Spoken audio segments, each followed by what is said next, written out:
I do not see the countries and peoples of Africa as a world apart.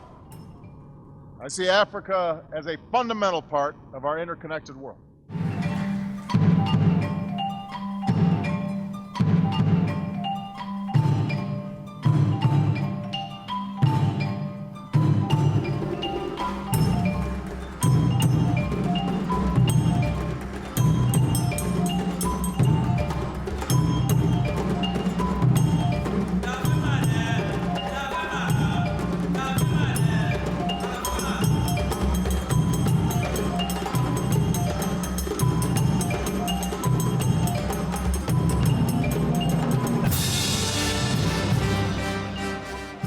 When I was a child, I had no idea about Africa.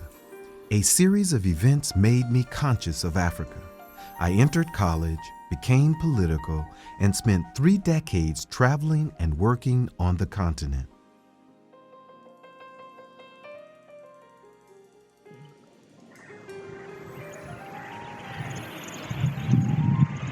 I used to live here over 20 years ago. Because the history of Africa is too diverse and varied to be captured by any one story is not an excuse for silence. Understanding the realities of Africa in the 21st century requires viewing the continent within the context of world history.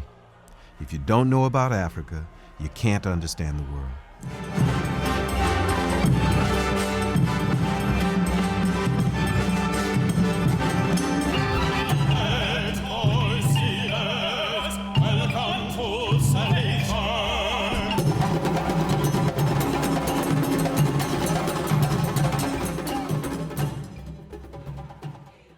The year is 1487. During the century of discovery, Bartholomew Diaz arrives here on the southern coast of Africa in what is now known as Cape Town. 5 years before Columbus arrived in the Americas, a new relationship between Africa and the world is unfolding. This special relationship has a long history. Diaz's arrival in South Africa was followed by a devastating slave trade in African bodies. Clearly, one of the world's worst crimes against humanity. The millions of lives lost to Africa is beyond our calculation. Yet the significance of the loss is without question and remains a mark on modern culture and society. After 400 years of raping Africa of her people, the continent was then hit with a new wave of colonialism. Following the abolition of slavery in the Americas, in the 1880s, European desires for resource-rich Africa increased due to the discovery of abundant gold, spices, tea, and all of the essential raw materials, leading to a conference in Berlin in 1884 to divide Africa among the colonial powers. Germany felt slighted in this division of Africa and demanded more colonial territories. These demands were in part responsible for the aggressions of World War I. This monument was built by the British to commemorate the East African effort in World War I. Look what Kipling had to say.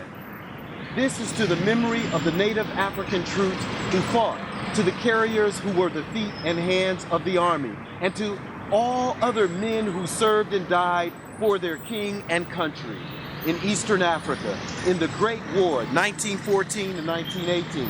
If you fight for your country, even if you die, your sons will remember your name. The French and Belgians also called on hundreds of thousands of Africans to fight against the Germans. When the war was over, they returned home, only to be confronted by brutal colonialism. Ghanaian veteran Charles Menson helps me understand the modern implications of this old relationship by summarizing life under British colonialism. Thank you so much for this opportunity. How was life under British colonial rule? Well, it was a question of master and servant. And then when the British came in, they assumed responsibility for the government of the country. So this is how the relationship came about. There was that big gap between the country men and the foreigners who came to take over the reins of government. And so we were more or less subjugated. But gradually things started to change when some of us were trained both in the States and in England, and then ideas started to come for a change to take place in this country. I visit with K.B. Asante, and he shares his views of growing up in the British colony of the Gold Coast. What exactly was colonialism? Well, I didn't think it was anything special. Now, in those days, we simply regarded the colonial regime as normal. Later on, when I grew up, I found a few politicians were questioning their presence here and what colonialism was all about. But when I was young, it was just a thing, and the aim was, in many ways, to be like the European, like the colonialist. It's as simple as that. I sit down with one of the founding members of the African independence movement, His Excellency President Kenneth Kaunda. You were one of the founding members of the liberation movement in Africa. How did you become politically active? My father was a reverend in the Church of Scotland. He was sent from a country called Malawi today, and he was sent over in 1904 to Northern Rhodesia, Zambia today. I was brought up believing love God your Creator with all your heart, all your soul, all your mind, all your strength. How do you relate to those He has made in His image like you? The command was love thy neighbor as thou lovest thyself. This neighbor is not looked at in terms of color, not in terms of tribe, not even in terms of religion. I grew up in that atmosphere. There was a lot of discrimination, no doubt, in the country at that time. And because of that, I grew up as one of those objecting strongly discrimination in terms of color. I think it was in London. I found the colonialism as it existed, really, in so-called mother country. I found that the British were not, they didn't know much about the so-called colonies. They didn't think, many of them did not think much of us. Generally speaking, you found that you were not regarded as normal. For example, when I sat in the bus, nobody sat by me. I got used to it because I could put my coat and books near me and nobody bothered me. But little things like this, and you find that you are not regarded as a normal human being. This was the case in East Africa as well. I asked Eloise Mukami Kimathi to share her views about life under British colonialism in Kenya. How did the people suffer under colonialism? Makona ati nie ndi muiro, makona ati kindu kiuru kiri magigi. Undu ucio ni waturakarire ni undu wa andu gwitua ati yo nio mendetwo ni Ngai, ithuĩ tutiendetwo ni Ngai na ithuĩ twina Ngai witũ.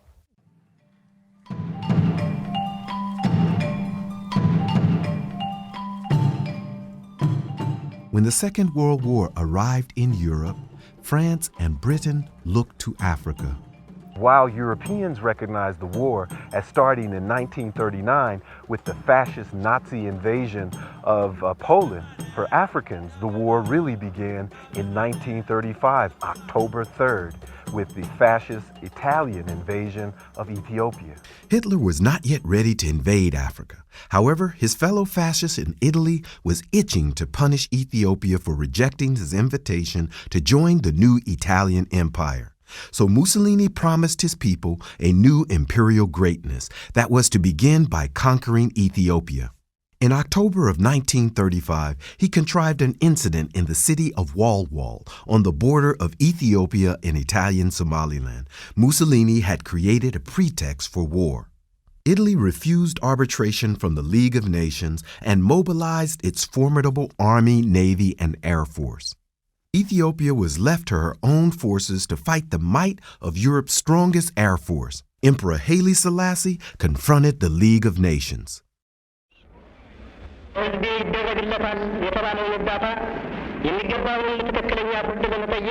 I must still fight on until my tardy allies appear, and if they never come, I say to you without bitterness, the West will perish.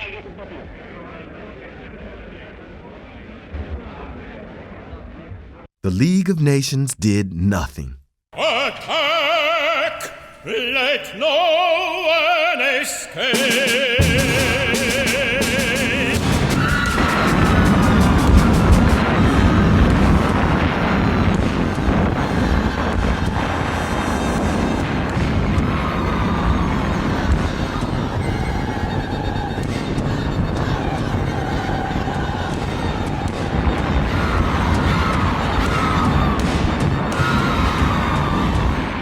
And after 2 years of war, Ethiopia fell to the might of Italian fascism. Hitler wanted more territory as well, and he warned the world that he would have it.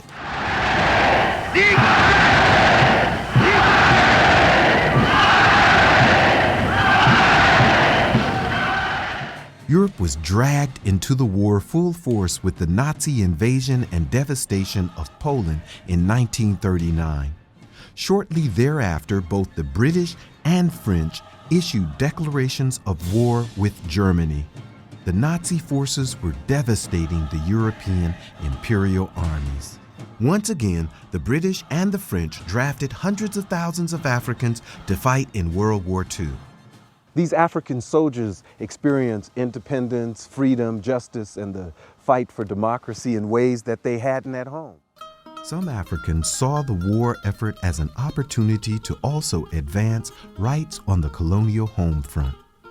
Ghanaian World War II veteran Charles Minson explains to me how participation in the war changed the people in the then so-called Gold Coast. When did you first recognize that there was a world war? I was in school then. And even at that time, they came to talk to us about military service. And we were even hoping that they would recruit us into the army. So on the 24th of October, 1941, I entered the army. Most of the people who joined the army were not tradesmen, they were not trained. So we trained them. In fact, all the troops that went to overseas, we were responsible for training them. But I was involved in moving troops from here to Ouagadougou and down to meet the Vichy government in Dakar. After the Nazi takeover of France in June of 1940, the Nazis divided the conquered nation into two zones, one under German military occupation and the other under Nazi collaborator Marshal Philippe Pétain, and the Vichy French regime was born. Several of the former soldiers from the Free French forces returned home as war heroes and future leaders. His Excellency Sogolo tells me the story of his family. During the Second World War, something very strange. I had my cousin General Sogolo. He was a lieutenant to Free France. So he fought during World War II? World War II. When I came, I was 12 years old. And they said, tell you, Mr. Sogolo, say, you have a relative famous here, a warrior. President Sogolo describes the details of his cousin's heroic service in World War II and the French efforts in Vietnam. He recalls the broken promises of the French. So we are very disappointed when they said no freedom for you. Because, you know, step by step, everyone is fighting to be free. He explains that the 1941 agreement between the United States and Britain was supposed to free all of the colonies. This promise of freedom, the Atlantic Charter, had been signed by United States President Franklin D. Roosevelt and United Kingdom Prime Minister Winston Churchill on board the HMS Prince of Wales in Newfoundland in 1941. Could you tell me what difference did the struggle for independence make in the life of the people? If you ask a bird if he prefers to be in a cage or to be free, you have the answer. Africans fought for the colonial power and control. Nazi Germany criticized the British and the French for their use of Africans in war. The Italians even satirized the United States for sending African Americans to fight. Yet both Italy and the Vichy French employed African troops. At the end of the day, both sides sought to use black bodies to preserve or extend African colonialism. His Excellency Kenneth Kaunda explains to me how many Africans saw the war as a European conflict. You were a young man when World War II occurred. Did that have any impact on your thinking and on your colleagues' thinking as you went into the independence movement? Well, we did not think, although we had many young Zambians, Northern Rhodesians in those days, recruited by the colonial office, we did not think it was our war at all. We hated war. We hated exploitation. We hated all forms of human ridicule. God's child ridiculed, God's child hated, God's child destroyed because of color. His Excellency John Kufuor, President of Ghana from 2001 to 2009, further helps me understand Ghana's role in World War II. So can you talk to me a little bit about Ghana's role in World War II? You'd remember Ghana was then Gold Coast and British possession, if you want it. So naturally when Britain went to war, against Germany, Ghana, or Gold Coast, followed the colonial master. Europe was devastated by the war. Britain and France were reduced to rubble. Yet the Allies won the war. The combined forces of the United States, Britain, and the Soviet Union were victorious. 3 months later, the U.S. dropped an atomic bomb on the Japanese cities of Hiroshima and Nagasaki. Faced with total destruction, Emperor Hirohito admitted defeat and sued for peace. The end of the Second World War and the nuclear devastation of Japan raised questions about the continuation of colonialism. Nothing highlights this change more than Eleanor Roosevelt's reading of the Universal Declaration of Human Rights at the UN in 1948. Man's desire for peace lies behind this declaration. The realization that the flagrant violation of human rights by Nazi and fascist countries sowed the seeds of the last World War has supplied the impetus for the work. Man must have freedom in which to develop his full stature and through common effort to raise the level of human dignity. African soldiers returned from the war having seen freedoms that they didn't experience in their own country and having witnessed that Europeans were their equals, not their superiors. What was life like for you then after your life with the military and after the war?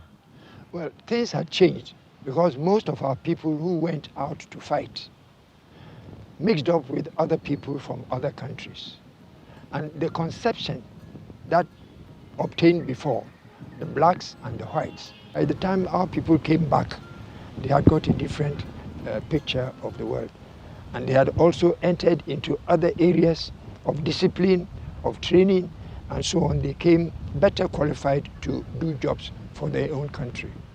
Born in the United States 3 years after the end of slavery, W.E.B. Du Bois, the great African-American savant, first African-American to earn a Ph.D. from Harvard University, the father of Pan-Africanism, organized a number of Pan-African Congresses dating back to 1900. Kwame Nkrumah, born in the British Gold Coast colony, attended the University of Pennsylvania. He then traveled to London, where he was the driving force behind the 1945 Pan-African Congress.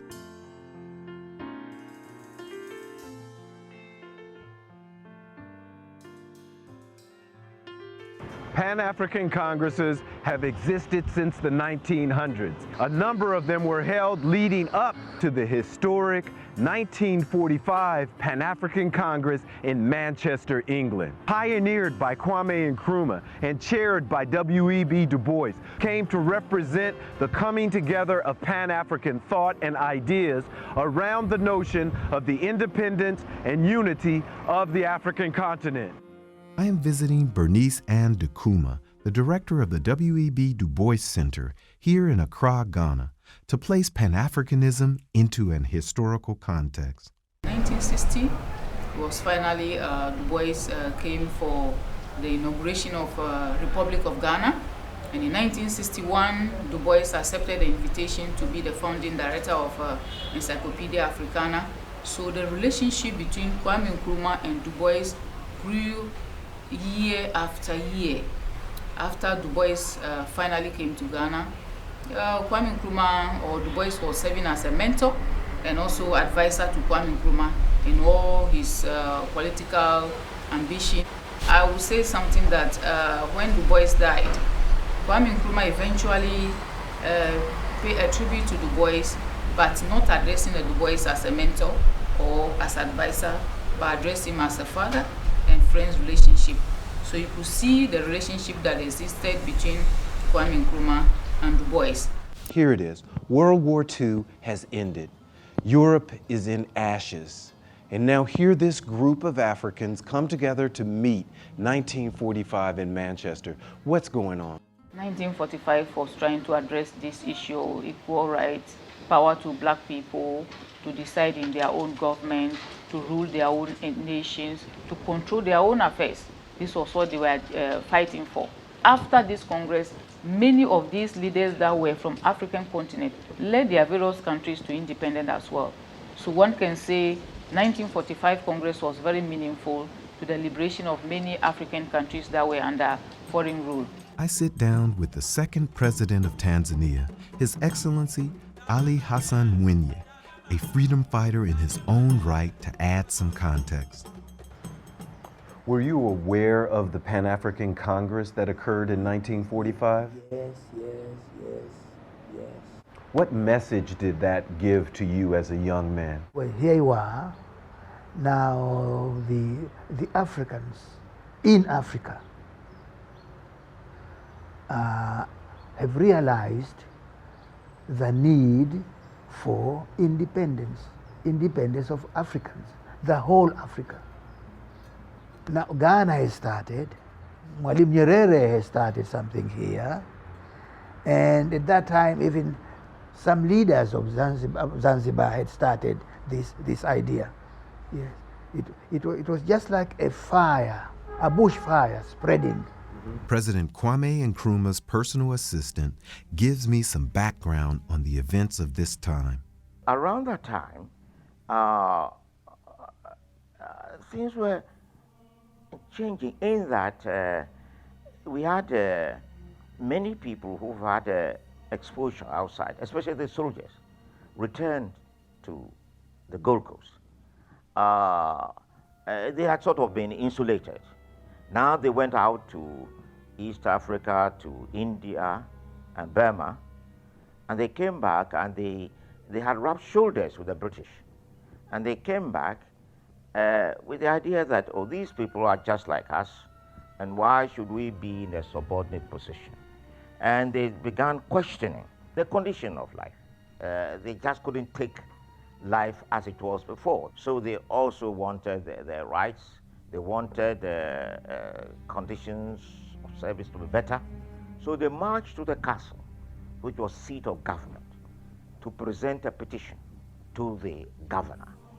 And they were prevented, not only prevented, but the British policeman in charge, Captain Imrie, ordered the soldiers to fire, and 3 of them were killed. And of course, they therefore rushed to town, destroying and burning things. And they were helped by the people. So there was a temporary breakdown of law and order, and that was the route which preceded independence. The United States wanted access to African markets, and it encouraged its allies, France and Britain, to decolonize. 1945 marked a turning point in the effort to find freedom, independence, and justice on the African continent.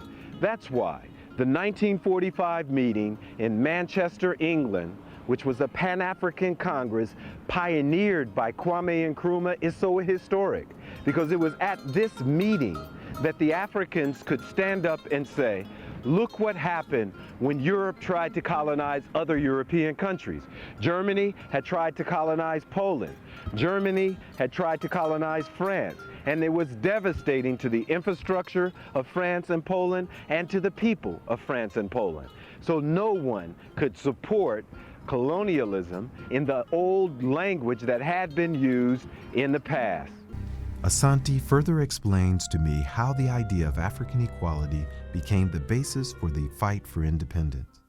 You see, years of slavery, which was then followed by colonialism, had great impact on the African.